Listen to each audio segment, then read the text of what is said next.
بسم اللہ الرحمن الرحیم. ناظرین اکرام السلام علیکم. میں آپ کا میزبان ڈاکٹر قمر رضوی آپ کی خدمت میں حاضر ہوں.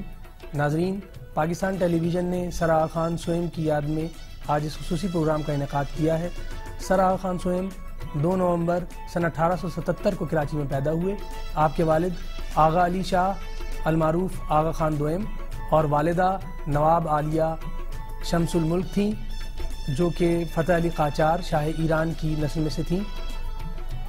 1906 میں شملہ وفد کی رہنمائی ہو، آل انڈیا مسلم لیگ کی اساس رکھی جا رہی ہو اور اس کی قیادت ہو، پرائیوی کونسل کی membership who, league of nations کی ممبرشپ ہو اور اس کی قیادت ہو، ہم دیکھتے ہیں کہ ہر جگہ سر آغا خان سوئم ایک وائبرنٹ اور انتہائی ڈائنامک شخصیت کے حامل نظر آتے ہیں.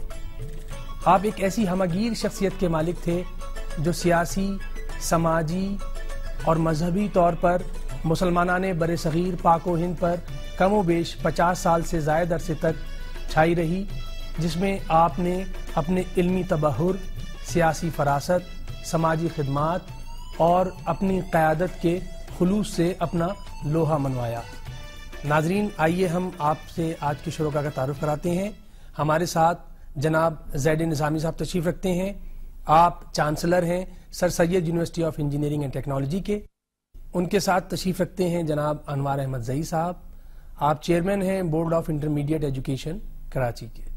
ناظرین، ہم نے سر آغا خان سوئم کے بارے میں ایک رپورٹ تیار کی ہے، آئیے دیکھتے ہیں. کراچی کے علاقے ڈیفنس میں پہاڑی پر واقع یہ عمارت ہنی مون لاج کہلاتی ہے. یہاں 2 نومبر 1877 کو سر آغا خان سوئم پیدا ہوئے. ان کا اصل نام سلطان محمد شاہ تھا. ڈاکٹروں کا خیال تھا کہ آپ زیادہ سے زیادہ 25 برس زندہ رہ سکیں گے، لیکن قدرت نے آپ کو 80 برس کی عمر عطا کی. سر آغا خان سوئم کا تعلق ایران کے ایک مذہبی خانوادے سے تھا.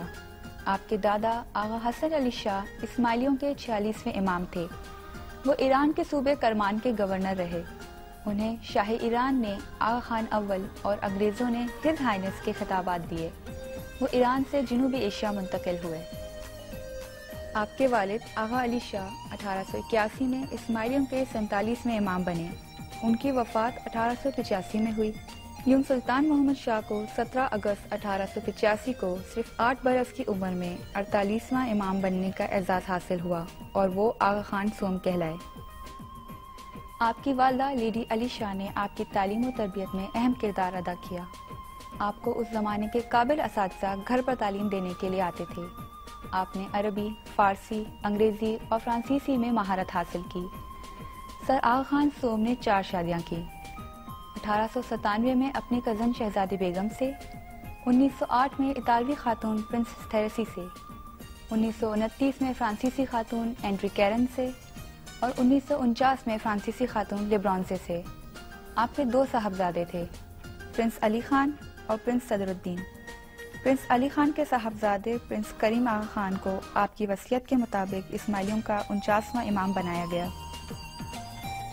سر آغا خان سوئم ایک ہمہ جہت شخصیت کے مالک تھے. انگریز حکمرانوں کے حلقے میں انہیں انتہائی عزت و وقار حاصل تھا. آپ ایک اعلیٰ مدبر اور ریفارمر بھی تھے.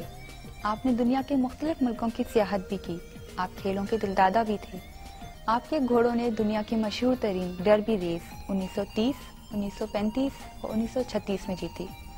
سر آغا خان 1896 اور 1897 میں MAO کالج علی گڑھ آئے، جہاں آپ کی ملاقات سر سید احمد خان اور نواب محسن الملک سے ہوئی. شاید انہی ملاقاتوں میں آپ نے سر سید کے ادھورے کاموں کو پایہ تکمیل تک پہنچانے کا عزم کر لیا تھا.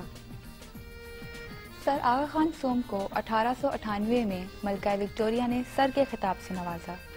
آپ 1902 میں جنوبی ایشیا کی سیاست کے افق پر نمودار ہوئے. اس وقت آپ کی عمر صرف 25 برس تھی. ہندوستان کے وائس رائے لارڈ کرزن نے سر آغا خان سوئم کو اس سال امپیریل لیجسلیٹو کونسل میں شامل کیا. آپ اس کونسل کے سب سے کم عمر رکن تھے. آپ اس عہدے پر 1904 تک فائز رہے.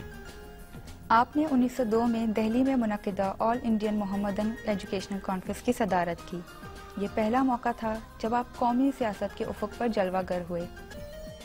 علی گڑھ مسلم یونیورسٹی نے نہ صرف جنوبی ایشیا کے مسلمانوں کو شعور و آگہی بخشی، بلکہ تحریک پاکستان کے دشوار سفر کو بھی آسان بنایا. سر آغا خان کو 1947 میں پاکستان کی شہریت کی پیشکش کی گئی جو انہوں نے قبول کر لی۔ 1949 میں ایران کی حکومت نے بھی ایسی ہی پیشکش کی۔ 1951 میں کراچی میں ہونے والے ایک اجلاس میں آپ نے پاکستان کو مسلم امت سے قریب لانے کے لیے عربی کو ملک کی سرکاری اور قومی زبان بنانے کی تجویز پیش کی۔ آپ کو ایران، شام اور انڈونیشیا نے اپنے ملک کے اعلیٰ اعزاز سے نوازا۔ سر آغا خان کی امامت کی سلور جوبلی 1910 اور گولڈن جوبلی 1935 میں ہوئی۔ آپ کی پلیٹینم جوبلی تقریب کا اہتمام 3 فروری 1954 کو آغا خان جیم خانہ کراچی میں کیا گیا۔ اس تقریب میں پوری دنیا سے آئے ہوئے مدعوین نے شرکت کی۔ اس موقع پر آپ کو ہیرے، جواہرات اور سونے میں تولا گیا۔ آپ نے ان تمام اشیاء کو اسماعیلیوں کی فلاح و بہبود کے لیے وقف کر دیا۔ From the bottom of my heart, I thank and bless with all the love and affection of the 60 years of intimate, perhaps more than a family affection and relations. I will just say a short sentence. سر آغا خان نے 11 جولائی 1957 کو تقریباً 80 برس کی عمر میں Switzerland کے شہر Geneva کے برکت محل میں وفات پائی۔ آپ کی آخری آرام گاہ مصر کے شہر اسوان میں ہے۔ آپ کی 2 کتابیں یادگار ہیں۔ ایک انڈین ٹرانزیشن، اس کتاب میں آپ نے ساؤتھ ایشیاٹک فیڈریشن کے قیام پر زور دیا جو جنوبی ایشیا کے ممالک کی موجودہ تنظیم سارک سے انتہائی قریب تر ہے۔ آپ کی دوسری کتاب خود نوشت سوانح دی میموائرز آف آغا خان ہے۔ ناظرین، رپورٹ آپ نے ملاحظہ فرمائی۔ آئیے ہم اپنے مہمانوں سے باقاعدہ گفتگو کا آغاز کرتے ہیں۔ سب سے پہلے میں چاہوں گا کہ میں زید نظامی صاحب سے یہ سوال پوچھوں کہ آپ جناب آغا خان سوئم کی شخصیت کا ایک اجمالی اگر جائزہ لیں تو آپ کس طرح اس کو دیکھتے ہیں؟ دیکھیے، ایسا ہے کہ ہمارا تعلق بھی ایجوکیشن سے ہے اور sir Syed university of engineering and technology جو قائم کی گئی ہے وہ سر سید کے کانسیپٹ پہ قائم کی گئی ہے، اور جو ابھی ہسٹری لکھی گئی ہے اس میں علی گڑھ یونیورسٹی میں سر آغا خان کا بہت زبردست کردار تھا۔ جی دیکھیے، 1875 میں سر سید نے ابتدا کی جی ایک چھوٹے سے اسکول سے، جی اور ان کا 27 مارچ 1898 میں انتقال ہو گیا۔ لیکن اپنے انتقال سے پہلے وہ یہ کہہ کے گئے تھے کہ میں چاہتا ہوں کہ علی گڑھ مسلم یونیورسٹی بنے۔ جی علی گڑھ مسلم یونیورسٹی بنانے کے سلسلے میں سر سید کے انتقال کے بعد سب سے بڑا کردار جو ہے وہ سر آغا خان نے ادا کیا۔ جی 1910 اور 1911 میں وہ تمام ہندوستان میں انہوں نے گئے جی اور مسلمانوں کو تبلیغ کی۔ جی اس کے علاوہ جو ایک علی گڑھ مسلم یونیورسٹی قائم کرنے کے لیے جو کمیٹی بنی تھی اس کے وہ صدر تھے، اور نواب وقار الملک اس کے سیکرٹری تھے۔ جی جی تو 1910 اور 1911 میں انہوں نے بہت پورے ہندوستان میں دورے کیے، جی اور 1920 میں علی گڑھ مسلم یونیورسٹی کا ایکٹ پاس ہوا اسمبلی سے، جی اور اس میں سر آغا خان کا بہت زبردست کردار تھا۔ جی اور یہ آپ دیکھیے کہ سر آغا خان نے اس چندہ جمع کیے اس کے اس زمانے میں، آپ سمجھ سکتے ہیں 1920 سے پہلے، اور علی گڑھ مسلم یونیورسٹی کی چندہ جمع کیے اور 29 لاکھ انہوں نے روپے جمع کیے۔ جی جی 29 لاکھ میں سے 1,20,000 روپے ان کا اپنے پرسنل پاکٹ سے تھا۔ تو آغا خان نے مالی امداد بھی کی۔ اس کے بعد کیونکہ سر کا ٹائٹل تھا ان کا، اور انگریز کے گورنر جنرل واسرائے وغیرہ سے ان کے بہت کانٹیکٹ تھے، اس لیے انہوں نے علی گڑھ یونیورسٹی کا ایکٹ پاس کرنے میں بہت کردار ادا کیا۔ اور سر آغا خان کا یہ ان کے بہت کانٹیکٹ تھے، اس لیے انہوں نے علی گڑھ یونیورسٹی کا ایکٹ پاس کرنے میں بہت کردار ادا کیا۔ اور سر آغا خان کا یہ آنر ہے کہ وہ علی گڑھ مسلم یونیورسٹی کے پہلے پرو چانسلر بنے۔ تو یہ اس شخص کو جب علی گڑھ کی آپ بات کریں تو آپ یہ سمجھیں گے کہ اس میں ان کا بڑا زبردست کردار رہا ہے، اور انہوں نے جو سر آغا خان نے اپنے میموارز لکھے ہیں اس میں تو انہوں نے یہاں تک لکھ دیا ہے کہ the Muslim state of Pakistan was created in علی گڑھ۔ جی اچھا انوار مدعی صاحب، میں آپ سے یہ سوال کروں گا کہ جہاں ان کی ایجوکیشنل خدمات کی بات ہو رہی ہے وہاں مسلمانوں کے سیاسی شعور کو بیدار کرنے میں بھی ان کا بہت بڑا حصہ ہے. اور 1906 کا اگر ہم شملہ کا وفد دیکھتے ہیں جس میں مسلمان زوما کی قیادت انہوں نے کی اور 35 مسلمان زوما کے ساتھ وہ وائسرائے کے پاس گئے اور مسلمانوں کا کیس انہوں نے پلیڈ کیا, تو اس سلسلے میں آپ کیا فرمائیں؟ پہلی بات تو یہیں سے جہاں سے نظامی صاحب نے گفتگو ختم کی میں شروع کرنا چاہوں گا, اس لیے کہ اس وقت کی سماجیات اور سیاسیات اور معاشرت یہ ساری کی ساری چیزیں بنت کے اعتبار سے محیط تھیں تعلیمی کیفیات پر, اور یہی وجہ ہے کہ سر سید نے اس بات کو بہت پہلے سے جانچ لیا تھا کہ کسی بھی شعبۂ زندگی میں مسلمانوں کو اپنا امتیاز قائم کرنا ہے اور کھوئی ہوئی وقار کی میراث حاصل کرنا ہے تو وہ تعلیم کے ذریعے ہی ممکن ہے.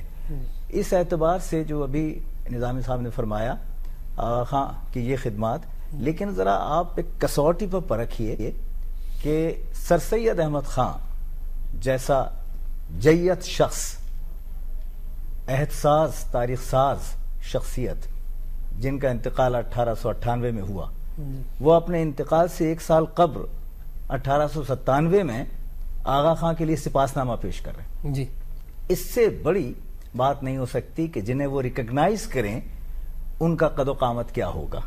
لیکن جہاں تک تعلیم کا تعلق ہے, پس منظر بہت اہم رول ادا کرتا ہے شخصیت کی تعمیر میں. یہ بات یقیناً ناظرین کو معلوم ہوگی کہ جب ان کی عمر بہت چھوٹی تھی تو والد کا انتقال ہو گیا تھا, لیکن والدہ نے ان کی تربیت ایسی کی کہ جس میں فارسی, عربی, انگریزی, اردو, فرانسیسی, مشرقیت اور مغربیت دونوں طرز کی تعلیم سے یہ پوری طرح متمتع تھے. اس لیے وہ کیا چاہتے تھے, اب سماجی اور سیاسی اعتبار سے ایک انقلاب لانا چاہتے تھے. جب بات سیاست کی آئے گی یا ان کا رول آئے گا تو اس سے پہلے تو 1906 میں ڈھاکہ میں جب وہ مسلم لیگ قائم ہوئی دسمبر میں, اس کے فوراً بعد 1907 سے 1914 تک یہ صدر رہے, سربراہ رہے. تو یہ کیسا اعتبار تھا مسلم زوما کا ان کے اوپر, اور ان کی شخصیت میں کیسا کیا جادو تھا؟ جو 3 چیزیں ان کی شخصیت میں تھیں. جی, ایک تو کرشماتی شخصیت, جی, دور کو بناتی ہیں. جی, دور انہیں نہیں بناتا, وہ دور کو بناتی ہیں. یہ ان شخصیات میں سے سر سید اور علامہ اقبال اور قائد اعظم حضرت موہانی اور آغا خان, یہ وہ شخصیات ہیں کہ جنہوں نے دور بنائے ہیں. ایک تو یہ بات تھی.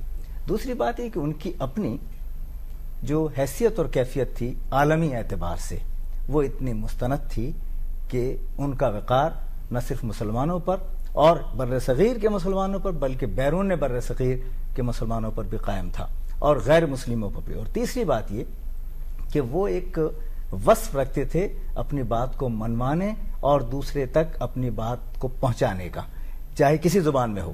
تو یہ سارے محرکات اگر ان کو اجتماعی شکل میں دیکھا جائے تو وہ پھر آغا خان کی صورت میں ہمارے سامنے آتے ہیں. زیدی نظیم صاحب, ہم آپ سے پوچھیں گے کہ یہی کیفیت ہم دیکھتے ہیں کہ جب پہلی گول میز کانفرنس ہوتی ہے تو سر محمد شفیع, قائد اعظم, محمد علی جوہر سب آپ کی قیادت میں جاتے ہیں اور اس گول میز کانفرنس میں شرکت کرتے ہیں. تو وہ جو مقاصد تھے وہ اس میں کس طرح پلیٹ کیے؟ جو اب ہسٹری لکھی گئی ہے اس میں جو آپ نے نام لیے ہیں یہ زوما تھے جو جب کانفرنس میں جاتے تھے تو اس سے پہلے مل کے یہ ڈسکس کرتے تھے کہ ہمیں کیا بات کرنی چاہیے. جی بالکل درست. اگر آپ دیکھیں تو انہوں نے سیاست میں بڑے اصول قائم کیے جو اگر آج بھی ہوں تو بہت بڑی بات ہے کہ وہ سب لوگ جو بڑے بڑے نام آپ نے لیے وہ لوگ پہلے کانفرنس میں جانے سے پہلے سب ڈسکس کرتے تھے. اس کے بعد جب تجویز پیش ہوتی تھی تو اپنی اپنی تائید میں سب لوگ اپنے بات کرتے تھے. تو قائد اعظم سے آغا خان کو بہت لگاؤ تھا, مولانا محمد علی جوہر سے آغا خان کو بہت لگاؤ تھا, مولانا شوکت علی سے بہت لگاؤ تھا, مولانا ظفر علی خان سے بہت لگاؤ تھا. یہ وہ لوگ ہیں جو علی گڑھ میں پڑھے تھے اور علی گڑھ کے اسپرٹ سے اپنا انہوں نے سیاسی کردار شروع کیا. اچھا انوار احمد زئی صاحب, 1918 میں سر آغا خان کی کتاب آتی ہے انڈیا آن ٹرانزیشن, اس میں وہ ریفارمز کی بات کرتے ہیں اور یہ کیسا جذبہ تھا ان کے اندر کہ وہ مسلمانوں کی اصلاح چاہتے تھے اور ہر طرح سے تن من دھن سے وہ لگے ہوئے تھے. کہیں وہ خود شرکت کر رہے ہیں, کہیں کتاب لکھ رہے ہیں. تو ذرا اس سلسلے میں آپ ہمارے ناظرین کو آپ ذرا دیکھیے کہ یہ دور کون سا ہے. جی, یہ دور پہلی جنگ عظیم کے جی بالکل حوالے سے بہت اہم ہے, اور اس وقت پوری دنیا میں ایک تبدیلی آ رہی تھی, سماجی, فکری اور سیاسی. ہندوستان دو اعتبار سے دبا ہوا تھا. ایک تو حاکمیت کے اعتبار سے دبا ہوا تھا, اور ایک فکری اعتبار سے تشکیک کا شکار تھا. اس وقت ایک ایسی شخصیت کی ضرورت تھی کہ جو کتاب کے ذریعے, کردار کے ذریعے, افعال کے ذریعے, تفکر کے ذریعے اور اداروں کے قیام کے ذریعے ان مسلمانوں کی اس کیفیت کو سمجھ کے ان کو اس سے نکالیں, ان میں اعتماد پیدا کریں. تو ایک تو یہ کہ ان کی کتاب نے جو انقلاب پیدا کیا نا, وہ پڑھے لکھوں میں, اور پھر پڑھے لکھوں سے پھر نیچے جا کے ان سے متاثر جو لوگ تھے ان میں, تو ایک استاد کا کردار ادا کیا اس کتاب نے, ایک نے. دوسری بات میں آپ کو بتاؤں کہ آغا خان کا مطمع نظر اجتماعی اعتبار سے اس وقت کے مسلمانوں کے حوالے سے تھا کیا تھا, یہ کہ پہلے تفہیم کی جائے حاکموں کے مزاج کی, اور اس کے بعد پھر اپنے مزاج کو ان کو باور کرایا جائے کہ ہم یہ چاہتے ہیں. جب پتھر کے نیچے ہاتھ ہو تو ہاتھ کو کھینچا نہیں جاتا, پہلے پتھر ہٹایا جاتا ہے. یہ حکمت اس وقت ان کی طرف سے تھی کہ پہلے اس بھاری پتھر کو ہٹاؤ, ورنہ ہاتھ زخمی ہوگا, پتھر کا کچھ نہیں جائے گا, ہاتھ بگڑ جائے گا. بہت عمدہ بات کی آپ نے. زیڈ زنگ صاحب, ہم دیکھتے ہیں کہ 1932 میں سر آغا خان کو رکنیت ملتی ہے لیگ آف نیشنز میں, پھر 1937 میں آپ اس کے پریزیڈنٹ بنا دیے جاتے ہیں. تو اس کا مطلب یہ تھا کہ ان کی خدمات کا دوست دشمن سب کو اعتراف تھا. یہ بتاؤں گا کہ وہ ایسی شخصیت تھے وہ سر آغا خان کہ سب کانٹیننٹ میں تو ان کی وقت تھی, انٹرنیشنل فیم ان کی بہت زبردست تھی. اور جب وہ لیگ آف نیشنز وغیرہ میں جاتے تھے تو جو کچھ ابھی میموارز کچھ چھپے ہیں اس میں کسی باہر کے ملک کے ڈیلیگیٹ نے یہ کہا کہ انڈین ڈومینین سے ایک ینگ آدمی آیا جس نے یہاں بہت اچھی باتیں کی.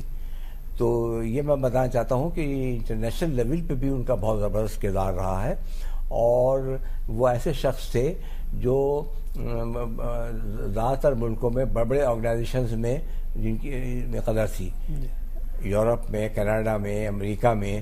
اور یہ ہے کہ ان کا ایک یہ خاص کردار یہ بھی تھا کہ اپنے جو اسماعیلی فرقے کے لوگ تھے اس میں انہوں نے کردار کشی پہ بہت زور دیا کہ یہ لوگ کہ غریبوں کو مدد کرنا, فلاحی کام کرنا, فلاحی ادارے بنانا, اور ریلیف آف ہیومینٹی کا جو تصور انہوں نے اپنی ممائرس میں بھی دیا ہے. یہ دیکھیں آپ یہ, اور لوگ یہ کہتے ہیں کہ یہاں کراچی میں آغا خان ہاسپٹل اور آغا خان یونیورسٹی قائم ہوئی, وہ بھی ان کی وہی اوریجنل تھنکنگ تھی, جو چاہتے تھے کہ تمام انسٹیٹیوشن بنے, اور کراچی سے ان کی محبت کا اندازہ آپ کو ہو ہی سکتا ہے. تو کراچی ان کا وطن تھا ہر لحاظ سے, انہوں نے اس میں کراچی میں ان کے نام سے قائم کر کے ان کی یاد تازہ ہو. بے شک. انوار احمد زئی صاحب, ہم دیکھتے ہیں کہ اتنا درد مند دل رکھنے والا اور مسلمانوں کے لیے اس حد تک گہرائی سے سوچنے والا جب پریوی کونسل کا ممبر بن جاتا ہے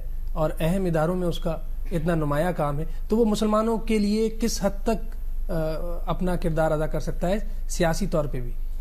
دیکھیے ڈاکٹر صاحب, ایک تو یہی چیز جو ابھی بتائی گئی نا کہ بیرون ممالک میں ان کا وقار, تو ایران نے ہز رائل ہائنس کا جو خطاب دیا وہ دوسرے ممالک نے دیا, وہ تب جا کے وہ پریوی کونسل میں جا, اب یہاں وہ وکالت کر رہے ہیں. دیکھیے اب نازک سی بات آ گئی ہے یہاں کہ پہلے پریپریشن, سبمیشن, پریزنٹیشن, اور اب یہاں پلیٹ کرنے کا مقام ہے. چنانچہ وہاں آ کے وہی پلیٹ کرنے کی کیفیت میں وہ آ رہے ہیں, اور آپ دیکھیں کس قدر عمدگی سے انہوں نے اس بات کو باور کرایا اس حکمران سے کہ جو ہر اعتبار سے اپنے سے کمزور سمجھتے تھے. جب سن 1801 میں فورٹ ولیم کالج قائم ہوا جان گلکرسٹ کی سربراہی میں, اس وقت کی کیفیت دیکھیے, اور یہاں تک آتے آتے آپ دیکھیے کہ کیفیت کتنی بدل گئی ہے. تو یہ کریڈٹ ان قائدین کو جاتا ہے کہ انہوں نے پورا پوسچر بدل دیا, پوری کیفیت بدل دی اور اعتماد لے آئے. جہاں تک ان کی ہندوستان اور بیرون ہندوستان تعلیمی خدمت کی بات ہے, اور پریوی کونسل کے حوالے سے میں خاص طور سے بات کروں گا کہ اس کے بعد کہاں آ رہے ہیں. یہ نہیں وہ تھیوری کی بات ہے, اب پریکٹس پر آئیے. 1952 میں انہوں نے ایک مرتبہ پھر ڈربی جیتی. یہ بھی ریکارڈ ہے تاریخ میں کہ ڈربی جتنے زیادہ مرتبہ انہوں نے جیتی, کسی نے نہیں جیتی. یہ بھی ایک بات ہے کہ گھوڑوں سے اور ان سب سے شغف, لیکن شرط نہیں لگائی. آپ ذرا دیکھیے کردار. تو ڈربی جب جیتی تو وہ بڑی رقم ہوتی, آپ کو پتا ہے اس وقت بھی تھی, آج وہ ساری کی ساری رقم انہوں نے کہاں دی, کس کو دی؟ یورپ کی ایک یونیورسٹی کو, اس شرط کے ساتھ کہ وہاں اسلامیات کی تعلیم دی جائے گی اور ایک چیئر قائم کی جائے گی اور پروفیسرز قائم ہوں گے. تو یہ تھی انقلابی کیفیت کی, جو چاہے پریوی کونسل ہو یا تعلیم کا میدان ہو, ہندوستان کے اندر کی سیاست ہو یا ہندوستان کا بر صغیر کا تعلق دوسری دنیا کے ممالک, دنیا کے دوسرے ممالک سے ہو. اس کیفیت کے اعتبار سے ان کا سب سے بڑی سروس کا معاملہ یہ ہے کہ انہوں نے ایک رول ماڈل دیا اور پھر کہا کہ آؤ تقلید کرو. قائد اعظم جس انداز میں احترام کرتے تھے, سبب کیا تھا؟ وہ یہی تھا کہ وہ یہ دیکھ رہے تھے کہ ایک طرف ایک شخص نے ایک ماڈل بنایا ہے اور اب اس ماڈل کو آگے لے کر چلنا ہے. تو کس انداز میں چلنا ہے؟ وہ جو انہوں نے فیکٹرز قائم کر دیے ہیں, سیکشنز قائم کر دیے ہیں, اصول قائم کر دیے ہیں, اس اعتبار سے جیسے کہ ابھی کہا کہ وہ کردار سازی پر زور دیتے تھے, چاہے وہ رفقا کی ہو, چاہے پریوی کونسل میں اپنے قوم کی حمایت اور وکالت ہو, چاہے اپنے افراد جو ہیں مسلک کے اور نسبت کے اعتبار سے ان کی کردار سازی ہو, اور اس کے حوالے سے تعلیمی اداروں کے قیام کی بات ہو. شکریہ. زید نظامی صاحب, ہم دیکھتے ہیں کہ he was very much alive to the contemporary issues. یعنی جب خلافت موومنٹ آتی ہے تو وہ اس سے بھی غافل نہیں ہے. وہ ٹائمز آف لندن کو لیٹرز لکھ رہے ہیں, ایک وفد لے کے پہنچے وزیر اعظم کے پاس لندن میں اور وزیر اعظم برطانیہ کے پاس. تو کتنی طلسماتی ان کی شخصیت تھی کہ وہ ہر ایشو سے واقف تھے اور اس پہ ایکٹیولی پارٹیسپیٹ کرتے تھے. میں نے تو آغا خان کی تقریر سنی ہے 1950 میں, جب میں علی گڑھ مسلم یونیورسٹی میں پڑھتا تھا انجینئرنگ کالج میں. تو اسپیشل کنووکیشن ہوا تھا جس میں ان کو آنری ڈاکٹریٹ کی ڈگری دی گئی تھی علی گڑھ سے. تو انہوں نے تقریر کی تھی, اور دیکھیے بات یہ ہے میں کہ وہ بہت پرانی بات ہو گئی, مجھے اب تک یاد ہے. ہوتا یہ ہے کہ پرانی باتیں زیادہ یاد رہتی ہیں, قریب کی باتیں لوگ بھول جاتے ہیں. تو مجھے اب تک یاد ہے جو ان کی تقریر تھی, انہوں نے شروع کیا تھا سر سید سے کہ علی گڑھ میں کوئی تقریر ہو تو شروع ہونی چاہیے سر سید سے. سر سید, اور ختم ہونی چاہیے قائد اعظم پہ.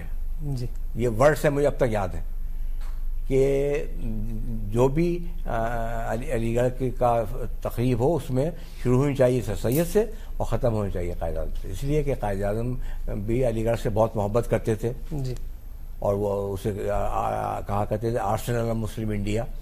تو یہ قائد اعظم اور یہ آغا خان میں یہ تھا یہ کہ وہ علی گڑھ کے معاملے میں اکثر ڈسکس کیا کرتے تھے اور یہ طے کر لیتے تھے آپس میں کہ کس بات پہ کس کو تقریر کرنی ہے اور کیا کہنا ہے. جی اچھا, انوار احمد زئی صاحب, ہم دیکھتے ہیں کہ ایک واحد ایشیائی ہیں وہ جن کو لیگ آف نیشن کا پریزیڈنٹ بننے کا شرف حاصل ہوا. پھر ہم دیکھتے ہیں کہ ان کو نوبل پرائز کے لیے بھی نامینیٹ کیا گیا. ان سب اعزازات کے ساتھ ساتھ جب دوسری جنگ عظیم آتی ہے تو ہم یہ بھی دیکھتے ہیں کہ ان کو سوئٹزرلینڈ میں فورس کر کے اور زبردستی ان کو وہاں بھیجا گیا اور ان کو مسلمانان ہند کی سیاست سے دور کر دیا گیا. تو اس بارے میں آپ؟ نہیں, میں اس کو اس طرح سمجھتا ہوں کہ دیکھیے دور کرنے کی بات کی بجائے آپ یہ سمجھ لیجئے کہ اس وقت تک ان کی کیفیت حیثیت عالمی اعتبار سے اتنی مضبوط منضبط ہو گئی تھی کہ جو لوگ یہ سمجھتے تھے کہ انہیں یہاں رہ کر ایک خطرہ محسوس ہوگا تو اس کو بھی انہوں نے پوری طرح جانچ لیا تھا. دوسری بات یہ ہے کہ آپ یہ دیکھیے کہ جس وقت یہ ساری کیفیات ہو رہی تھیں اس وقت عالمی اعتبار سے پوری دنیا دو حصوں میں تقسیم ہو گئی تھی, اور اس تقسیم نے ایسے لوگوں کو ایک امتحان میں ڈالا تھا کہ وہ دور دیکھ کر مستقبل دیکھ کے فیصلہ کریں کہ ہمیں کس طرف جانا ہے اور اصول سے بھی روگردانی نہ کریں. یہ بہت مشکل کام تھا, اور اس مشکل کام میں 3 نام سامنے آتے ہیں. ان میں سے ایک بڑا نام ان کا ہے کہ جنہوں نے فیصلہ کیا. اور یعنی آپ یہ بھی دیکھیے ایک طرف تو خدمت ہے، جی دوسری طرف قربانی بھی ہے. یہی وجہ ہے نا کہ ان کی قد کاٹھی، حیثیت، کیفیت، مقام، مرتبہ کیا پہنچتا ہے کہ گولڈن جوبلی بھی ہوتی ہے. جب گولڈن جوبلی ہوتی ہے تو سونے میں تولا جاتا ہے، جی پھر ڈائمنڈ جوبلی ہوتی ہے تو ڈائمنڈز میں تولا جاتا ہے، پلاٹینم جوبلی ہوتی ہے تو پلاٹینم میں تولا جاتا ہے. اور یہ سب کچھ پھر کرتے کیا ہیں وہ کہ وہ اپنے لوگوں کی بہبود کے لیے دے دیتے ہیں 90%، اور 10% وہ تعلیم اور سیاست اور معاشرت اور دوسرے لوگ جو ان کے ساتھ ہیں ان کے لیے. تو یہ جب کرشماتی کیفیت آ جائے تو پھر چھوٹی چیز ہو جاتی ہے. گلوب جو ہے نا وہ ہماری میز پر رکھا ہوا گلوب نظر آتا ہے ایسے لوگوں میں. جب ہم کسی نے کہا نا فلسفی نے کہ ہمارا ماضی، حال، مستقبل اور ہے، لیکن ایک میز کے اوپر اگر یہاں سے چیونٹی چل رہی ہے اور بیچ میں آ گئی ہے تو جو سفر طے کر کے آئی ہے چیونٹی وہ اس کا ماضی ہے، جہاں وہ ہے وہ حال ہے، اور جہاں وہ جائے گی وہ مستقبل ہے. جبکہ آپ ایک ساتھ ان تینوں چیزوں کو دیکھ رہے ہیں. ان لوگوں کا مقام، ان لوگوں کا مرتبہ وہ ہے کہ جہاں وہ اوپر رہ کر ماضی، حال، مستقبل کو اس طرح دیکھتے تھے جیسے کہ آپ چیونٹی کے ساتھ میز پر دیکھ رہے ہیں. بہت عمدہ. ناظرین، وقت میں گنجائش کم ہے اور اتنی بڑی شخصیت کا احاطہ جس نے آزادی سے ہماری مسلم قوم کو ہمکنار کرایا بہت مشکل ہے کہ چند لمحات میں کرا دیا جائے. سنو اے ساکنان خطہ خاک، ندا کیا آ رہی ہے آسماں سے. سنو اے ساکنان خطہ خاک، ندا کیا آ رہی ہے آسماں سے، کہ آزادی کا ایک لمحہ ہے بہتر غلامی کی حیات جاویداں سے. اس کے ساتھ ہی میں شرکاء کرام جناب زید نظامی صاحب اور انوار احمد زئی صاحب کا بہت مشکور ہوں، اور اس کے ساتھ ہی مجھے ڈاکٹر قمر رضوی اپنے میزبان کو اجازت دیجیے. اللہ حافظ.